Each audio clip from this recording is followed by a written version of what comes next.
Hello दोस्तों, मैं अभिषेक राय आपका हार्दिक स्वागत करता हूं हम अपने यूट्यूब चैनल में। मेरा चल रहा है पॉलिटी। और आज हम पॉलिटी में काफी महत्वपूर्ण टॉपिक पर डिस्कस करेंगे। वो है आर्टिकल 32, यानी आर्टिकल हम 32 के बारे में बात करेंगे। ठीक है। यानी आर्टिकल 32 क्या है ना। और इसी को हम बोलते हैं संवैधानिक उपचारों का अधिकार। क्लियर है कि आर्टिकल 32 को क्या बोलते हैं? संवैधानिक उपचारों का अधिकार। आप इस हिसाब से समझिए कि आप जितना भी आर्टिकल पढ़ते हैं, है ना, मान लेते हैं 12 से 35 तक, और सिर्फ 32 को आप छोड़ दें, है ना, और 32 को हटा दें, तो क्या होगा? होगा ये कि आप जो भी पढ़े, चाहे स्वतंत्रता का अधिकार हो, समानता का अधिकार हो, धार्मिक स्वतंत्रता का अधिकार है ना, मानव शोषण के विरुद्ध जो भी अधिकार है, जितने भी जो फंडामेंटल राइट है, ये सब अधिकार लिखा हुआ है। वो लागू कैसे होगा? क्या बताया कि अगर फंडामेंटल का कोई भी क्या होता है, वायलेशन होता है, तो लागू कौन करवाता है? वो लागू करवाता है 32। अगर 32 हो ही ना, तो लागू ही नहीं होगा, तो सिर्फ लिखा का लिखा ही रह जाएगा। समझ रहे हैं? यही मामला है। तो इसलिए काफी महत्वपूर्ण है कि इसको लागू कैसे किया जाता है, तो सारी बातें इसी में लिखा हुआ है ना। तो इसलिए माना जाता है कि ये जो संवैधानिक उपचारों का अधिकार है ना, ये चीजें, वही चीजें हम यहाँ पर डिस्कस करेंगे। मूल अधिकारों की संवैधानिक घोषणा तब तक तर्कहीन है, तर्कहीन, अर्थहीन एवं शक्ति विहीन है। सेम वही बात है। जब तक कि कोई प्रभावी मशीनरी उसे लागू करने के लिए ना हो, है ना, तब तक क्या है? फंडामेंटल राइट है, जब तक कोई लागू कराने वाला ही नहीं, है ना। और लागू कराने वाला कौन है? वो है आर्टिकल 32। इस तरह अनुच्छेद 32 संवैधानिक उपचारों का अधिकार प्रदान करता है। या दूसरे शब्द में कहें कि मूल अधिकारों के संरक्षण का अधिकार स्वयं में ही मूल अधिकार है ना। यानी मूल अधिकार का जो संरक्षण करता है, वो कौन करता है? वो करता है 32। और ये आर्टिकल 32 स्वयं एक फंडामेंटल राइट नहीं, ये भी चीज है। यही व्यवस्था मूल अधिकारों को वास्तविक बनाती है। ठीक है। और इसीलिए जो भीमराव अंबेडकर ने आर्टिकल 32 को, यानी अनुच्छेद 32 को क्या बताया है? कि संविधान का सबसे महत्वपूर्ण अनुच्छेद बताया है। और एक अनुच्छेद जिसके बिना संविधान अर्थविहीन है, संविधान का कोई मतलब ही नहीं, ये चीज है। और इसीलिए यह संविधान की आत्मा और हृदय है, ये चीज है। तो अगर पूछ दे कि संविधान की आत्मा और हृदय जो है कौन सा आर्टिकल है, तुम्हें 32 बताना है। और ये कौन बोले हैं? ये बोले हैं भीमराव अंबेडकर। अंबेडकर। क्लियर? ये चीजें आपको ध्यान होना चाहिए। उच्चतम न्यायालय यानी सुप्रीम कोर्ट ने व्यवस्था दी है कि अनुच्छेद 32 में संविधान की मूल विशेषता है ना। यानी इस तरह इसे संविधान संशोधन के तहत बदला नहीं जा सकता। आपको पता होना चाहिए।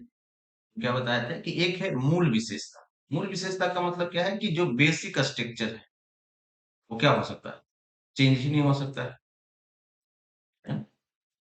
मूल अधिकार जो केशवानंद भारती वाला मामले में हम बात किए थे, तो वो जो 32 है वो संविधान की मूल विशेषताएं हैं, तो इसको आप चेंज कर ही नहीं सकते, है ना।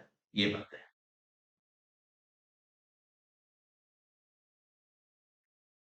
नेक्स्ट बात है कि इसमें निम्नलिखित 4 प्रावधान है। ये कौन सा प्रावधान है आर्टिकल 32 में? वो प्रावधान समझते हैं। पहला, मूल अधिकारों को प्रवर्तित यानी लागू कराने के लिए समुचित कार्यवाहियों द्वारा उच्चतम न्यायालय में समावेदन करने का अधिकार कर्तव्य होता है। समावेदन का मतलब आप आवेदन कर सकते हैं, यानी आपका कोई फंडामेंटल राइट का उल्लंघन होता है, तो आर्टिकल 32 में लिखा हुआ है कि आप क्या कर सकते हैं? डायरेक्ट सुप्रीम कोर्ट में आप आवेदन कर सकते हैं, है ना? लागू कराने का। दूसरा पॉइंट, उच्चतम न्यायालय को किसी भी मूल अधिकार के संबंध में, किसी भी मूल अधिकार के संबंध में निर्देश या आदेश जारी करने का अधिकार हो, और इसके द्वारा जारी रिट में शामिल बंदी, प्रत्यक्षीकरण, परमादेश, प्रतिषेध, उत्प्रेषण और अधिकार प्रेषण। बेसिकली क्या है, ये तो हम 5 रिट बाद में पढ़ेंगे थोड़े देर में।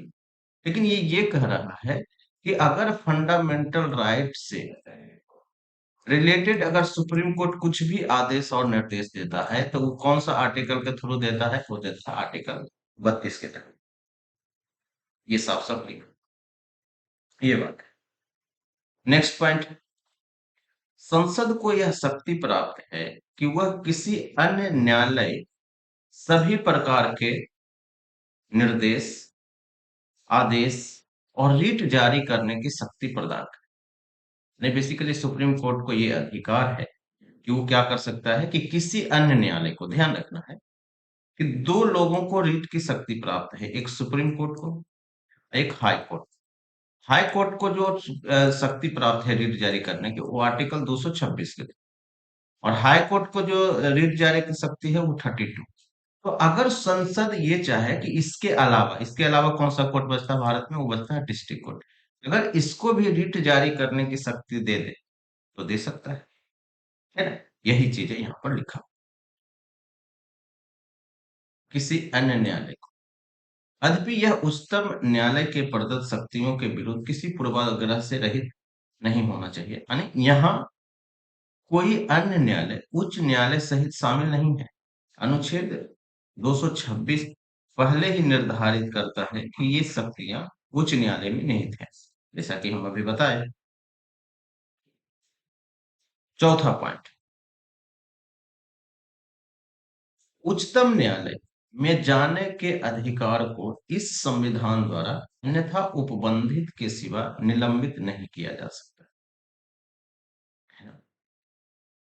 यानी जाने के अधिकार को जो है, यानी जो जैसा कि हम बताए, ये आप आर्टिकल 32 से ही क्या कर सकते हैं कि फंडामेंटल राइट को लागू करवा सकते हैं। तो इसको क्या है कि अगर आप नहीं जाएंगे तो कैसे हो, है ना? यानी इस तरह राष्ट्रीय आपातकाल के तहत इनको स्थगित कर सकता है। यानी इस तरह यह स्पष्ट है कि उच्चतम न्यायालय नागरिकों को मूल अधिकारों का रक्षक एवं गारंटी देने वाला है ना? और इसे इस प्रयोजन हेतु मूल और विस्तृत शक्तियां प्राप्त। बेसिकली ये कह रहा है कि जो फंडामेंटल राइट का अगर उल्लंघन होता है तो वो अगर आपातकाल लगा हुआ है देश में, ठीक है, इमरजेंसी लगा हुआ, तो उसमें हो सकता है। इमरजेंसी में क्या सभी फंडामेंटल राइट का उल्लंघन होगा, वो तो हम इमरजेंसी में पढ़ेंगे। लेकिन जिसका भी होगा, है ना, तो क्या कर सकता है कि सिर्फ आपातकाल के दौरान ही कर सकता है, बना जो इसके अनुसार जो है उसके अलावा जो है ये नहीं कर सकता है। बेसिकली ये, है ना, ये मामला आपको समझ। नेक्स्ट है,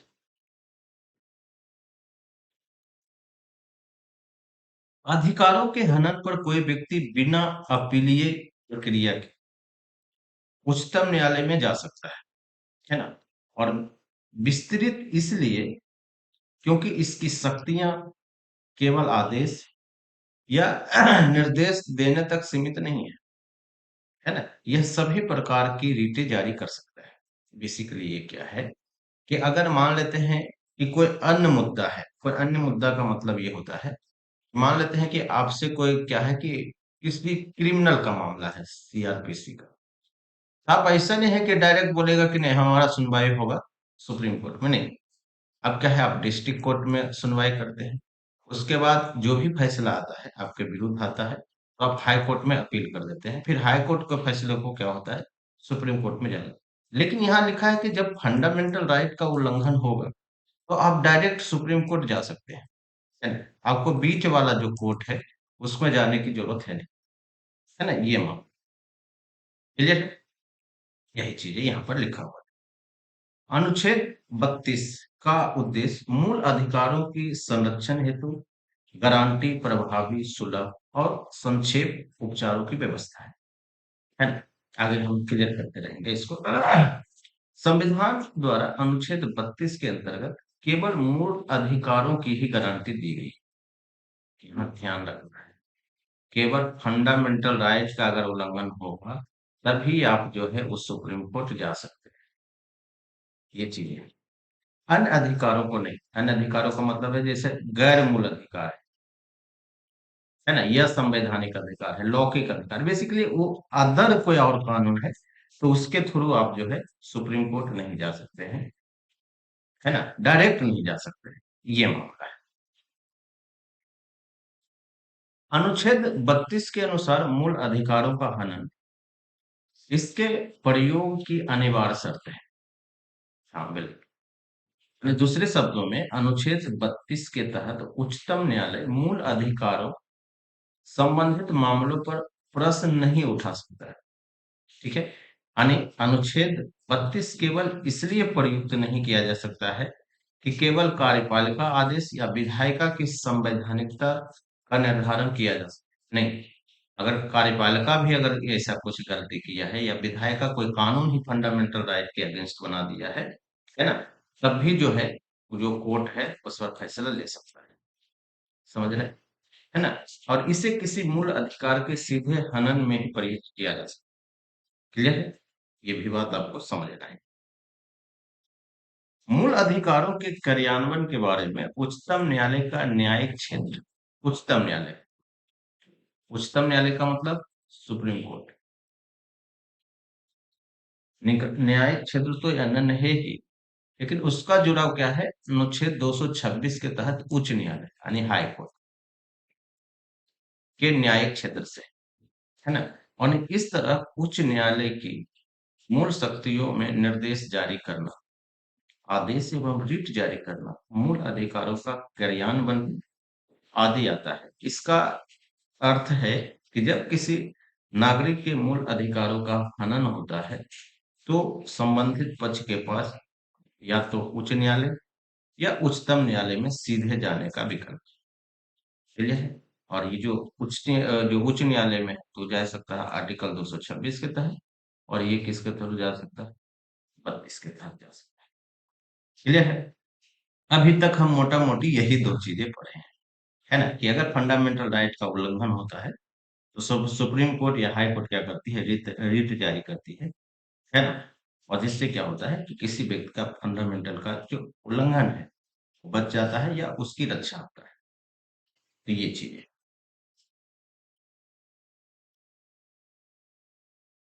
क्योंकि अनुच्छेद 32 द्वारा प्रदत्त अधिकार स्वयं ही मूल अधिकार, है ना, मूल अधिकारों का हनन होने पर उच्चतम न्यायालय में जाने का अधिकार है ना। अगर स्वयं 32 का ही उल्लंघन हुआ तब भी आप जो है वो जा सकते हैं, है ना, कोई समस्या नहीं। क्लियर है? यानी इस तरह अनुच्छेद 32 के तहत वैकल्पिक उपचार आदि पर कोई रोक नहीं है। यानी उच्चतम न्यायालय ने व्यवस्था दी है कि अनुच्छेद 226 के तहत संबंधित दल के पास, है ना, उच्च न्यायालय के माध्यम से राहत का विकल्प मौजूद है। उससे पहले उच्च न्यायालय में ही जाना चाहिए, माने जाना चाहिए। अगर आप ना भी जाते तो ऐसा नहीं कि सुप्रीम कोर्ट आपको भगा दे, है ना?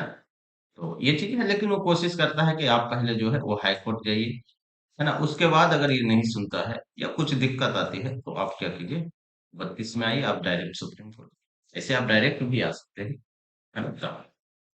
क्लियर है?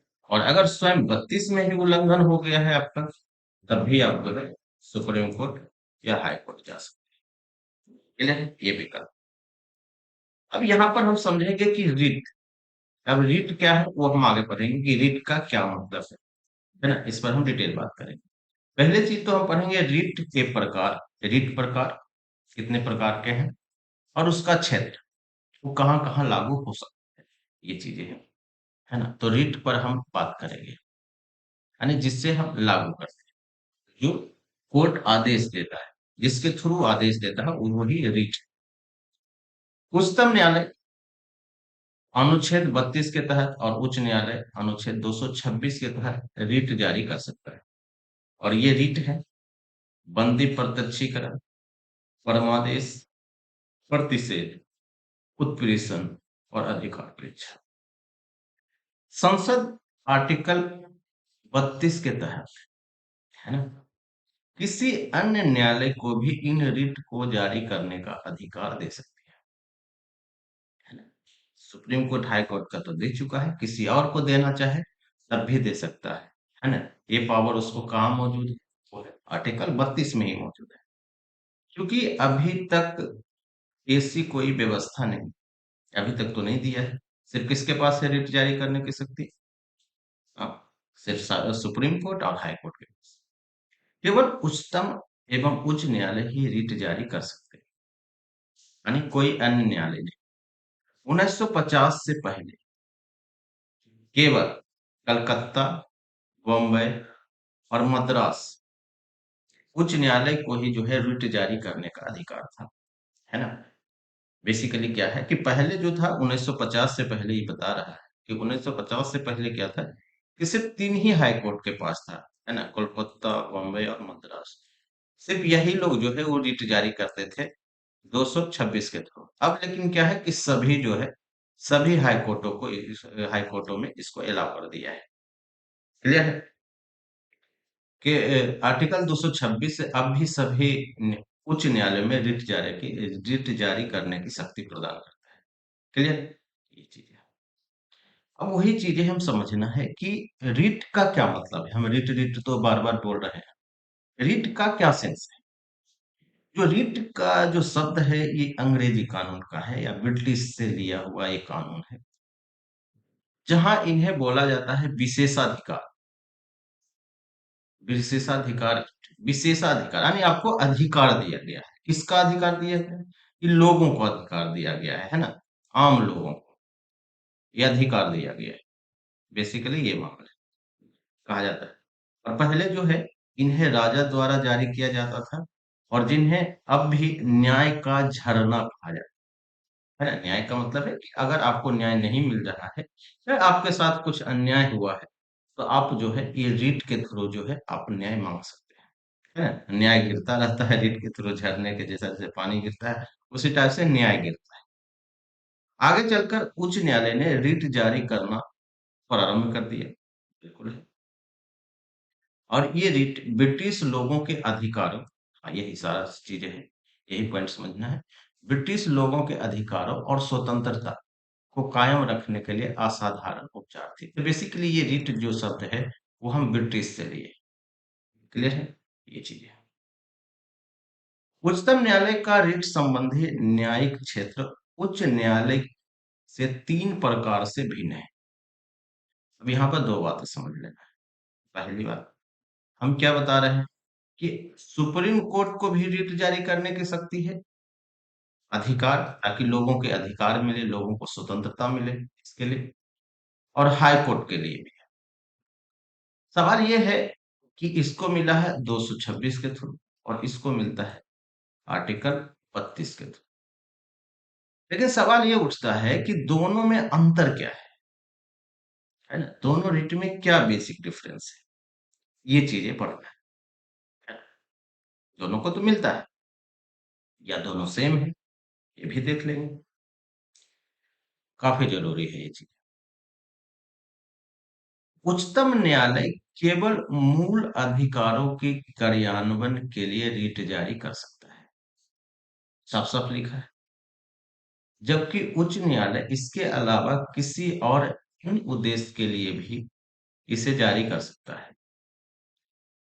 किसी अन्य उद्देश्य का शब्द का अभिप्राय है कि किसी सामान्य कानूनी अधिकार के संबंध में भी, है ना, ये चीजें जारी कर सकता है। यानी इस प्रकार उच्चतम न्यायालय के रिट संबंधी न्यायिक अधिकार उच्चतम न्यायालय के रिट संबंधी न्यायिक अधिकार उच्च न्यायालय से कम विस्तृत है। बेसिकली यहाँ पर ये चीजें समझना है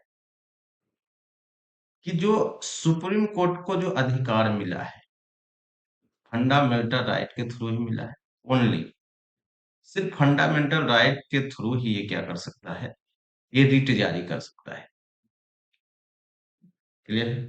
लेकिन ये जो हाई कोर्ट है यानी आर्टिकल जो 226 है, इसमें क्या लिखा है कि ये जो हाई कोर्ट है वो फंडामेंटल राइट का में तो एडिक्ट जारी कर ही सकता है, और जो सामान्य कानून है ना, जो और भी कानून के थ्रू जो मुकदमा आप पर दायर हुआ, उसके थ्रू भी जो है ये रिट जारी कर सकता है ना।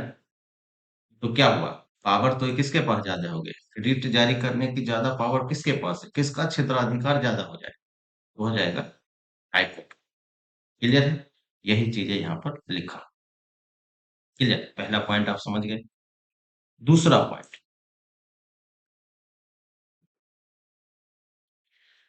उच्चतम न्यायालय किसी एक व्यक्ति या सरकार के विरुद्ध जो है रिट जारी कर सकता है।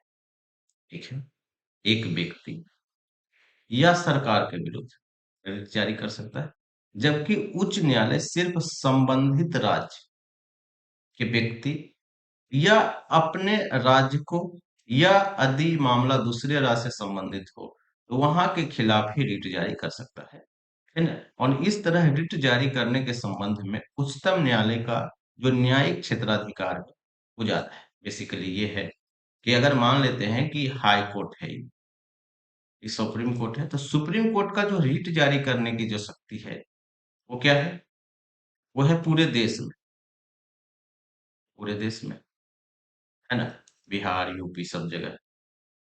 और ये कहाँ लागू करेगा, ये लागू करेगा व्यक्तियों के प्रति, किसी व्यक्तियों के विरुद्ध, या क्या चीज, या सरकार के विरुद्ध। क्लियर है, ये चीजें कैसे करेगा वो तो हम रीट में पढ़ेंगे। लेकिन जो सुप्रीम सॉरी जो हाई कोर्ट है वो सिर्फ अपने राज्य के अंदर, जैसे बिहार के अंदर कोई केस है तो बिहार को ही जो है, जो पटना हाई कोर्ट है, अगर वो कुछ रीट जारी करता है ना, जो पटना हाई कोर्ट, तो किस पर पूरे लागू होगा, वो हो गया बिहार के लोगों पर या बिहार के सरकार पर। क्लियर है। लेकिन यहाँ पर एक चीज और लिखा है कि यदि मामला दूसरे राज्य से संबंधित है, तो मान लो कि पटना हाई कोर्ट में किसी बाहर के व्यक्तियों पर जो है वो रीट जारी करना है, या कोई केस आ गया, ऐसा हो सकता है ना, बाहर के एमपी का, यूपी का कोई व्यक्ति, तो वहां पर भी ये जो है रीट जारी कर सकता है, अगर मामला बिहार से रिलेटेड है तो। क्लियर है। तो कुल मिलाकर मामला ये है कि जो सुप्रीम कोर्ट को जो रीट जारी करने की जो शक्ति है पूरे भारत में है, और हाई कोर्ट को जो रीट जारी करने की शक्ति है वो संबंधित जो है ना, राज्य या संबंधित उच्च उच्च न्यायालय के न्यायिक क्षेत्राधिकार में आता है ना। ये चीजें, दो पॉइंट आप समझ गए। तीसरा पॉइंट, आर्टिकल जो 32 के अंतर्गत उपचार अपने आप में मूल अधिकार है। ऑब्वियसली बात है, आर्टिकल 32 क्या है, एक फंडामेंटल राइट है। इसलिए उच्चतम न्यायालय ने अपनी रीट न्यायिक क्षेत्र को नकार नहीं सकता है। ठीक है। दूसरी ओर आर्टिकल 226 के तहत उपचार विवेकानुसार, इसलिए उच्च न्यायालय अपने रीट संबंधी न्याय क्षेत्र के क्रियान्वयन को नकार सकता है ना। तो इसका मतलब क्या है, दो बातें समझ लेना है। पहली बात, ये आर्टिकल 32 है और ये आर्टिकल 226 है, ये हाई कोर्ट के लिए, और ये क्या है, सुप्रीम कोर्ट के लिए। यहाँ पर ये बोला है कि जो इन पर जो है फंडामेंटल यानी रीट जारी करने की जो शक्ति है, या फंडामेंटल राइट को क्या कहता है बचाने की जो पावर है, वो इनके ऊपर क्या है, बाध्य है। बाध्य का मतलब है कि सुप्रीम कोर्ट ऐसा नहीं कह सकता नहीं नहीं नहीं हम नहीं लेंगे। लेकिन जो आर्टिकल 226 है ये है विवेकानुसार, यानी इसका मर्जी है, ये ले भी सकता है, ये नहीं भी ले सकता। समझ में आ गया बात, है ना। तो बेसिकली ये कंफर्म कहाँ है, ये कंफर्म है सुप्रीम कोर्ट, है ना? इसलिए सुप्रीम कोर्ट को बोला जाता है कि फंडामेंटल राइट का ये संरक्षण करता है। ये चीजें क्योंकि हाई कोर्ट का तो मर्जी है विवेकानुसार, है ना, इसलिए। यानी आर्टिकल 32 उच्चतम न्यायालय के मूल अधिकार के संबंध में उच्च न्यायालय को प्राप्त, है ना, अनुच्छेद 226 के तहत, है ना, शक्ति प्रदान नहीं करता है। इस तरह उच्चतम न्यायालय को मूल अधिकारों की रक्षा एवं गारंटी गारंटी है ना, देने वाला जो है वो कहा गया है। यानी अब हम अनुच्छेद 32 और 226 में उल्लिखित विभिन्न प्रकार के रीतों का अभिप्राय एवं क्षेत्र को समझे। दो तीन पॉइंट आप यहाँ पर देख लीजिए कि जो अंतर है आर्टिकल 32 में यानी सुप्रीम कोर्ट के पास और जो हाई कोर्ट के पास जो है आर्टिकल 226 के थ्रू, उसमें पहला बेसिक अंतर क्या था कि जो सुप्रीम कोर्ट है सिर्फ फंडामेंटल राइट के लिए ही क्या कर सकता है, दे सकता है, और ये जो है फंडामेंटल राइट और ये क्या है, जो जनरल राइट भी है ना, समान अधिकार है, उस पर भी जो है ए रिट जारी कर सकता है। पहला तो ये पॉइंट।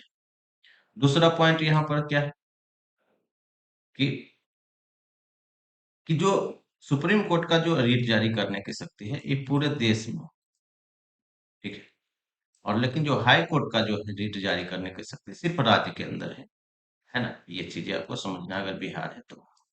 तीसरा है कि जो सुप्रीम कोर्ट के पास रिट जारी करने की शक्ति है वो बाध्य है या बाध्यकारी है, लेकिन जो इसके पास जो है हाई कोर्ट के पास है वो क्या है, वो विवेकानुसार है, यानी उसके अनुसार वो कर भी सकता है वो नहीं भी कर सकता है।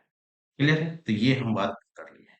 अब जो हम रीट रीट कर रहे थे वो रीट के बारे में अब हम पढ़ेंगे इसके बारे में, है ना, तो ये चीजें आपको समझ में आ जाएगी।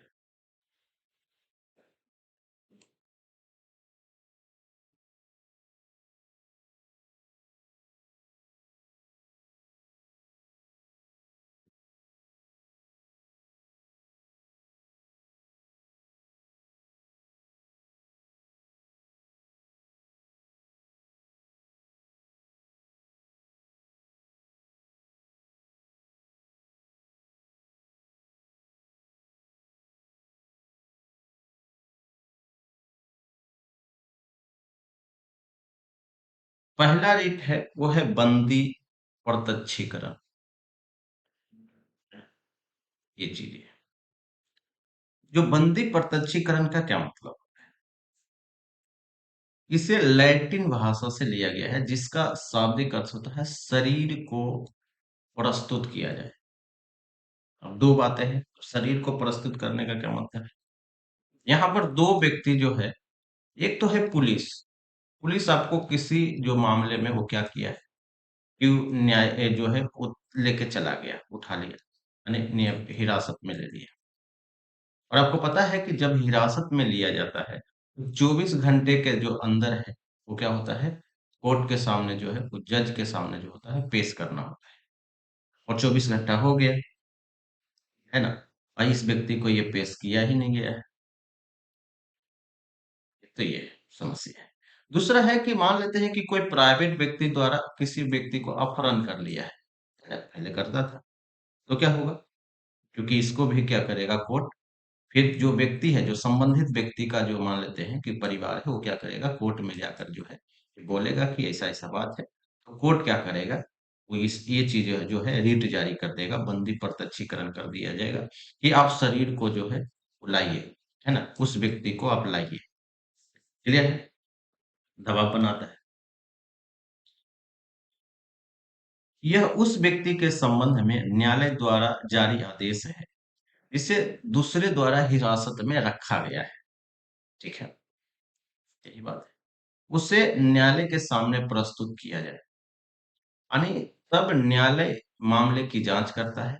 यदि हिरासत में लिए गए व्यक्ति का मामला अवैध है, यानी जबरदस्ती उठा लिया गया है, तो उसे क्या किया जाएगा, स्वतंत्र किया जाए। इसलिए अगर अवैध है तो अवैध है, तो कोई दिक्कत है। इस तरह वह किसी व्यक्ति के जबरन हिरासत में रखने के विरुद्ध है। मामला सिर्फ यही है ना, कि अगर जबरन रखा हुआ है, जबरदस्ती रखा हुआ है, तो क्या होगा, क्या होगा, तो सरकार जो कोर्ट है वो रिट जारी करेगा, फिर उस व्यक्ति को छोड़ दिया।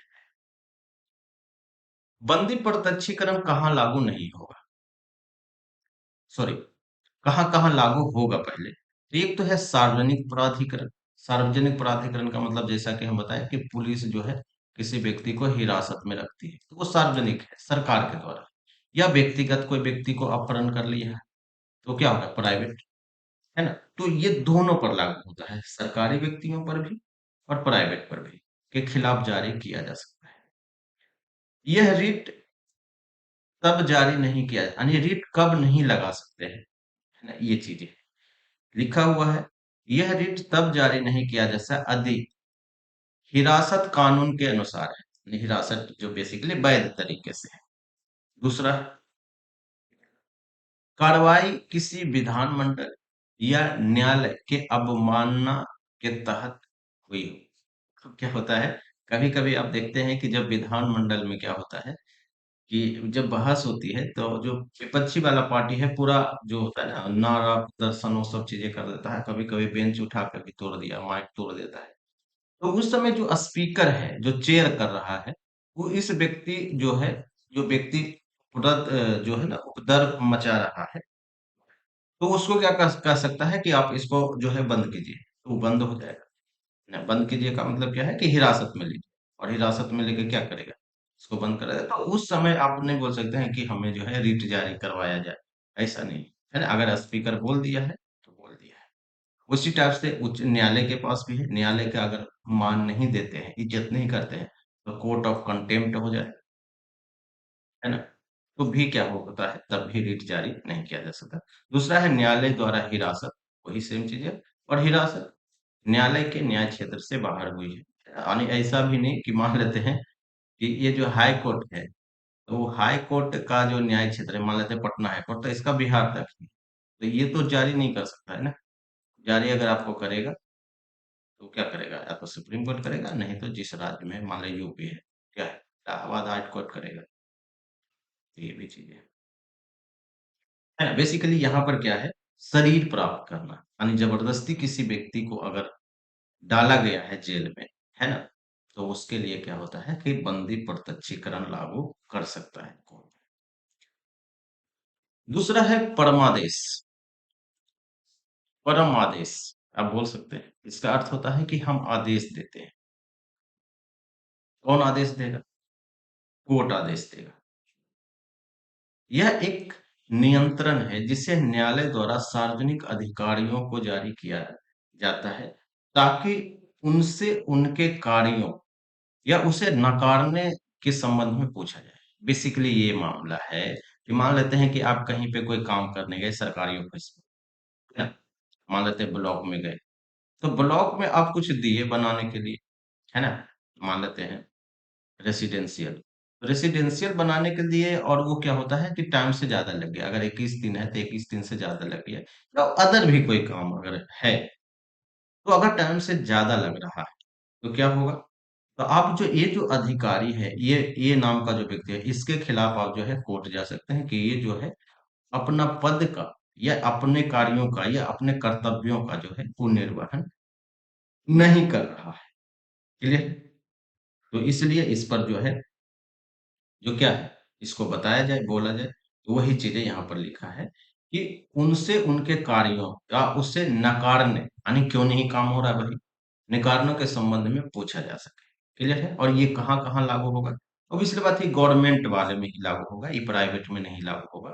सार्वजनिक निकाय एवं निगम, है ना, जो गवर्नमेंट का ऑफिस है, अधीनस्थ न्यायालय, यानी जो अधीनस्थ न्यायालय का मतलब डिस्ट्रिक्ट कोर्ट, और डिस्ट्रिक्ट कोर्ट के नीचे जो भी कोर्ट होता है वो, या प्राधिकरण या सरकार के खिलाफ समान उद्देश्य के लिए जारी किया जा सकता है।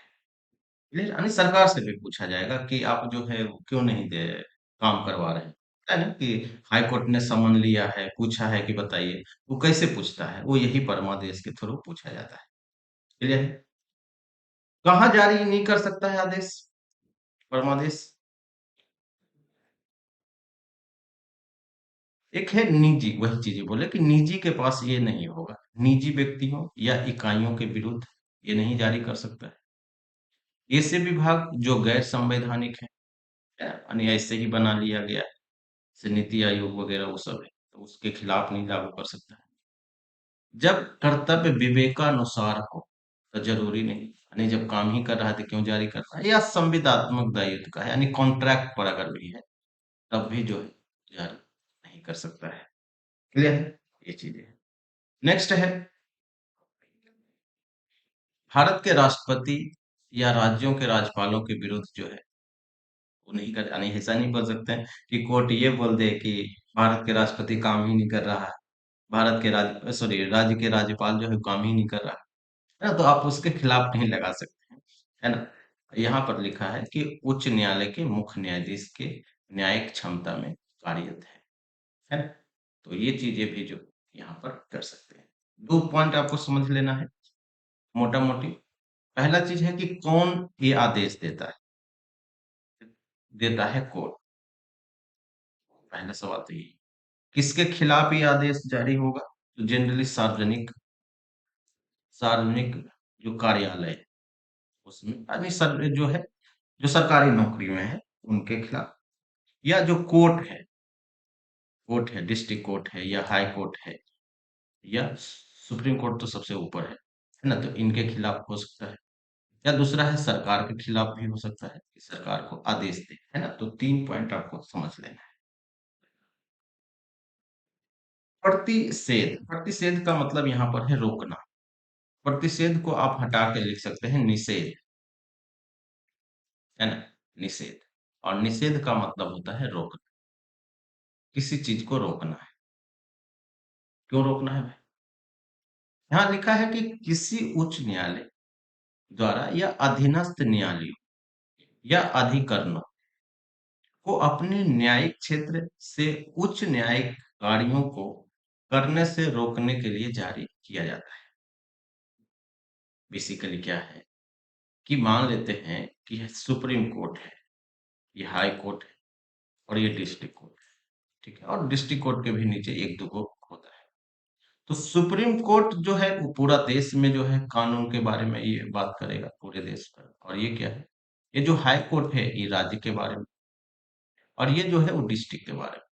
ऐसा कोई मामला आ जाए कि अगर मान लेते हैं कि ये नालंदा डिस्ट्रिक्ट है, ऐसा कोई मामला आ जाए कि जो ये नालंदा डिस्ट्रिक्ट से बाहर का मामला है, क्लियर, तो हाई कोर्ट इसको बोल देगा कि नहीं नहीं नहीं, ये आपका जो न्यायिक क्षेत्र से ही बाहर है, आप इस पर सुनवाई नहीं कर सकते, है ना।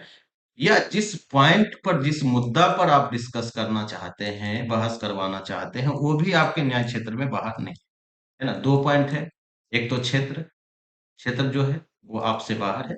दूसरा है जो पॉइंट आप डिस्कस कर रहे हैं वो आपका है ही नहीं, वो तो हाई कोर्ट का है, समझ रहे हैं? तो दो पॉइंट के लिए उसी टाइप से हाई कोर्ट के पास है कि जिस मुद्दे पर वो बात करेगा, मान लीजिए पटना हाई कोर्ट, तो पटना हाई कोर्ट का जो मामला है वो क्या है, जो मामला है वो यूपी में है, तो ये वाला तो डिस्कस कर नहीं सकता है।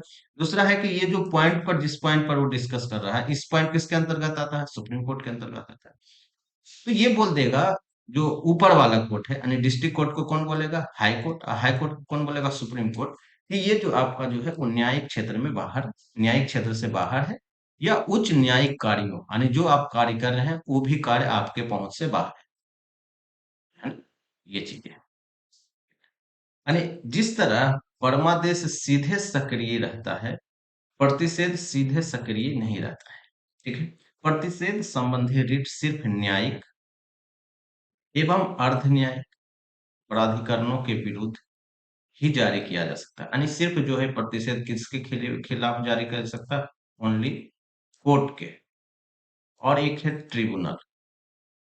अभी ट्रिब्यूनल क्या है भाई, ट्रिब्यूनल इसको हम बोलते हैं अर्ध न्यायिक। अर्ध न्यायिक का मतलब, ट्रिब्यूनल का मतलब यहाँ पर ये होता है, जैसे हम बात करते हैं एनजीटी, इसको बोलते हैं नेशनल ग्रीन ट्रिब्यूनल। इसका मतलब ये होता है कि सरकार क्या करती है कि कोर्ट पर जो है वो प्रभाव कम हो, कोर्ट पर दबाव कम हो, तो वो क्या करती है, ट्रिब्यूनल बना देती है, ठीक है।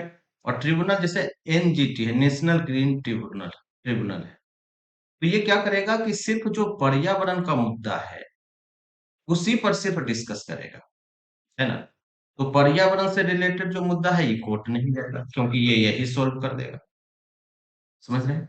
तो कोर्ट पर जो है प्रभाव कम करने के लिए जो है ये लाया गया है ना। और इसका जो फैसला होगा, अगर इस फैसला से कोई व्यक्ति खुश नहीं है तो वो डायरेक्ट अपील के लिए हाई कोर्ट जा सकता है। ये मामला है ना। तो इसी को हम बोलते हैं अर्ध न्यायिक। चलिए, पूरा न्यायिक तो नहीं है, क्योंकि ये सिर्फ क्या है, एक ही जो मुद्दे को देखता है, बाकी किसी मुद्दे को नहीं देखता है, और इसमें भी जज ही को ही अपॉइंट किया जाता है। ये चीजें हैं। अर्ध न्यायिक प्राधिकरणों के विरुद्ध जारी किया सकता है, यह प्रशासनिक प्राधिकरण, एडमिनिस्ट्रेशन, या विधायी, विधायी का मतलब कानूनी एवं निजी व्यक्तियों के या निकायों के लिए उपलब्ध नहीं है। यानी सिर्फ कोर्ट के लिए जो प्रतिषेध है, इसके लिए ये जारी किया जाता है। उत्प्रेषण, उत्प्रेषण का मतलब क्या होता है? इसका मतलब होता है प्रमाणित होना या सूचना देना। क्लियर है? इससे एक उच्च न्यायालय द्वारा अधीनस्थ न्यायालयों या अधिकरणों या लंबित मामलों के स्थानांतरण को सीधे या पत्र जारी कर सकता है। यानी इसके अतिरिक्त न्यायिक क्षेत्र या न्यायिक क्षेत्र की कमी या कानून में खराबी के आधार पर जारी किया जा सकता है। यानी इस तरह प्रतिषेध से हटकर जो कि केवल निवारक है, उत्प्रेषण निवारक एवं सहायक दोनों टाइप है ना। जैसा कि हम बताएं कि जो प्रतिषेध है, यहाँ पर क्या है कि जो नीचे वाला कोर्ट है, जो हाई कोर्ट है, वो डिस्ट्रिक्ट कोर्ट को क्या बोलेगा कि आपके पास अगर मान लेते हैं कोई मामला लंबित है ना, पेंडिंग है कोई केस है, तो उस पेंडिंग केस को उसको क्या बोलेगा कि आप हमारे ऊपर भेज दीजिए, है ना, ऊपर भेज दीजिए। दूसरा है कि जो न्यायिक क्षेत्र वाला मामला, जैसा कि हम ऊपर बताए, तो ये आपके जो पहुंच से बाहर है, तो आप क्या कीजिए कि आप ऊपर भेजिए और हमारे ऊपर भेजिए। तो दोनों बातें हैं, इसीलिए बोला है कि ये निवारक है। निवारक इसलिए क्योंकि ये जो है न्यायिक क्षेत्र आपके पहुंच से बाहर, जो हम ऊपर वाला बात किए।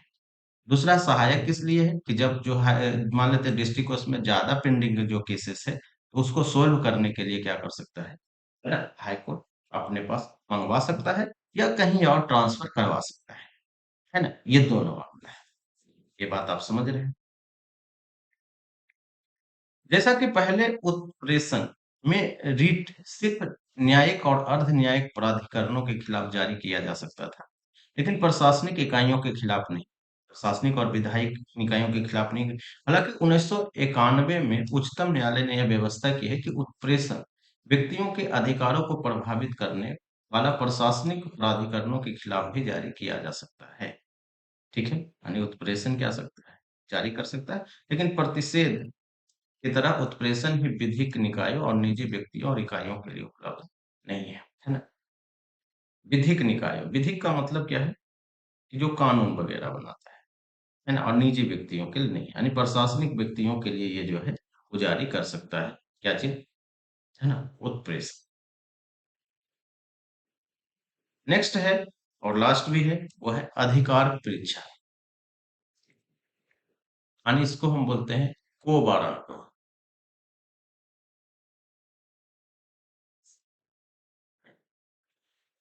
शाब्दिक संदर्भ में इस अर्थ को किसी प्राधिकरण या वारंट के द्वारा, बेसिकली कौन तुम्हें वारंट दिया है, इसे न्यायिक न्यायालय द्वारा किसी व्यक्ति द्वारा सार्वजनिक कार्यालयों में दायर अपने दावे की जांच के लिए जारी किया जाता है, और अतः किसी व्यक्ति द्वारा लोक कार्यालय में अवैध अनाधिकार ग्रहण करने से रोकता है। जैसे मान लेते हैं कि कोई व्यक्ति किसी पोस्ट पर है, ठीक है, तो इस पोस्ट पर तुम्हें कौन बैठाया है ना। अगर मान लेते हैं कौन बैठाया का मतलब है उसके बाद जो जो क्या किया होगा, जो एग्जाम लिया होगा, जो प्रोसेस किया होगा इसमें, वही लोग। लेकिन उसको पता तब होता है कि जब आप कोई व्यक्ति फर्जी तरीके से जो है वो इस पोस्ट पर बैठा हुआ है, तो कोई लोग क्या करता है, को वारंटो लगा दिया, जो दुश्मनी जो होता है लगा दिया। अब कोर्ट आपसे पूछेगा कि जिस पोस्ट पर आप हैं, तो आप प्रूव कीजिए कि आपके पास वारंट है, आप इस वजह से जो है वो क्वालिफाई की हैं, इसलिए इस पोस्ट पर है। और अगर ऐसा नहीं होता है, तो फिर कोर्ट आपके खिलाफ जो आपका पोस्ट है वो खत्म हो जाए, हो सकता है आपका जेल भी हो सकती है ना। ये होता है जो बेसिकली फर्जी तरीके से जो वहां पर उस पोस्ट पर बैठा हुआ है। रिट को पूरक सार्वजनिक कार्यालयों के मामले में तब जारी किया जा सकता है जब उसका निर्माण संवैधानिक हो, यानी संवैधानिक पोस्ट हो कोई, है ना। बेसिकली इसे मंत्रित्व कार्यालय या निजी कार्यालय के लिए जारी नहीं किया जा सकता। जैसे क्या होता है कि जो कोई मंत्री होते हैं, मंत्री क्या होते हैं, राज्यपाल के प्रसाद पर्यंत काम करते हैं, राज्यपाल के प्रसाद पर्यंत। प्रसाद पर्यंत का मतलब ये होता है कि जब आपको हटाया जाता है, जब किसी मंत्री को हटाया जाता है, ये कोर्ट नहीं जा सकता है, ऐसा नहीं बोल सकता है कि हमको कैसे हटा दिया। लेकिन अगर आप सरकारी जॉब में हैं, गवर्नमेंट में हैं, तो अगर आपको हटाया जाता है, तो आपको केस कोर्ट जाने का है, आप केस भी लड़ सकते हैं, कोई दिक्कत नहीं है, है ना? तो मंत्री कार्यालय में अगर किसी व्यक्ति को हटाता है, तो वो नहीं लागू होगा। दूसरा है निजी कार्यालय, यानी प्राइवेट में। प्राइवेट में ऑफिस में नहीं जा सकते हैं, बताओ तुमको कौन दिया है बैठने के लिए यहाँ पर, है ना? तो यहाँ पर प्रोसेस नहीं, वहां तो इच्छा चलता है, जो व्यक्ति ज्यादा काम करेगा, है ना, जो बॉस उसी को रखेगा। तो अन्य 4 रेटों से हटकर इसे किसी भी इच्छुक व्यक्ति द्वारा जारी जो है किया जा सकता है, ना कि पीड़ित व्यक्ति द्वारा। तो जो ये जो ऊपर के जो 4 रेट है ना, ऊपर का जो 4 रेट है और ये जो 5वां रेट है, ये क्या हो सकता है कि किसी भी व्यक्ति, इच्छुक का मतलब वही है दुश्मन वाला व्यक्ति, वही चीजें लगा सकता है। और ऊपर क्या हो सकता है कि कोई भी जो एक पीड़ित व्यक्ति लगा सकता है। पीड़ित व्यक्ति का मतलब क्या है कि जिनके खिलाफ हुआ है, वो भी जो है वो लगा सकता है। लेकिन ये आप सोच के देखिए कि जो हम बंदी प्रत्यक्षीकरण की बात किए थे, तो उसमें पीड़ित व्यक्ति कैसे लगाएगा? वो तो जेल में ही है। तो उसका जो है सगा संबंधी जो भी व्यक्ति है, वो भी जो है वो लगा सकता है। क्लियर है? एक बार हम जल्दी से रिवाइज कर लेते हैं। पहला चीज है कि बंदी प्रत्यक्षीकरण। बंदी प्रत्यक्षीकरण का मतलब है कि शरीर प्राप्त करना। शरीर प्राप्त करना का मतलब है किसी व्यक्ति को हिरासत में लिया है, या तो पुलिस या कोई, है ना, आम नागरिक यानी प्राइवेट लोग, यानी अपहरण करता। तो क्या होता है कि कोर्ट उसके खिलाफ जो है वो बंदी प्रत्यक्षीकरण जो है वो लागू करवा सकता है ना, और फिर उस व्यक्ति को स्वतंत्र कर सकता है ना। कहाँ लागू नहीं करवा सकता है? जहां पर क्या है कि इनको वैध तरीके से जो है वो अंदर डाला गया है, या जो है ना, विधानमंडल और न्यायालय का जो है अवमानना नहीं किया है ना। ऐसा नहीं राष्ट्रपति राज्यपाल के खिलाफ नहीं लगा सकता है। तो ये सब कुछ मुद्दा है जो लागू करवा सकता है। दूसरा है परमादेश। परमादेश का मतलब क्या है कि ये आदेश देता है, अगर कोई सरकारी जो कर्मचारी है, जो सरकारी लोग हैं, वो अपने जो पद पर जो है काम नहीं कर रहा है पोस्ट पे, तो क्या कर सकता है कि आदेश दे सकता है कि आप क्यों नहीं काम कर रहे हैं, है ना, अपने कर्तव्यों का पालन क्यों नहीं कर रहे हैं। एक तो ये हो गया। नेक्स्ट है इसमें हम बात कर रहे थे, वो है प्रतिषेध। प्रतिषेध का मतलब है रोकना। कि कोई केस है, वो क्या होता है कि आपका जो न्यायिक क्षेत्र है, वो जो है क्या है, बाहर है। न्यायिक क्षेत्र का बाहर है का मतलब है कि कोई हाई कोर्ट है, मान लीजिए पटना हाई कोर्ट, तो जो डिस्ट्रिक्ट में पूरा जो मामला है, सॉरी जो राज्य में पूरा मामला है, वो न्यायिक क्षेत्र है। दूसरा है उत्प्रेषण। उत्प्रेषण का मतलब है कि अगर कोई लंबित केसेस है, तो हाई कोर्ट अपने पास मंगा सकता है, या उस जो है उससे दूसरी जगह भेज सकता है। को वारंटो का मतलब है कि आपको इस पर कौन लोग बैठने के लिए दिया है ना, तो कोर्ट आपसे पूछ सकता है। क्लियर है? तो ये है पूरा जो है वो 32 है। तो हम काफी अच्छे तरीके से पढ़ लें, आप एक दो बार रिवाइज कीजिएगा, समझ में आ जाएगा, है ना। तो आज भर इतना ही है। Thank you.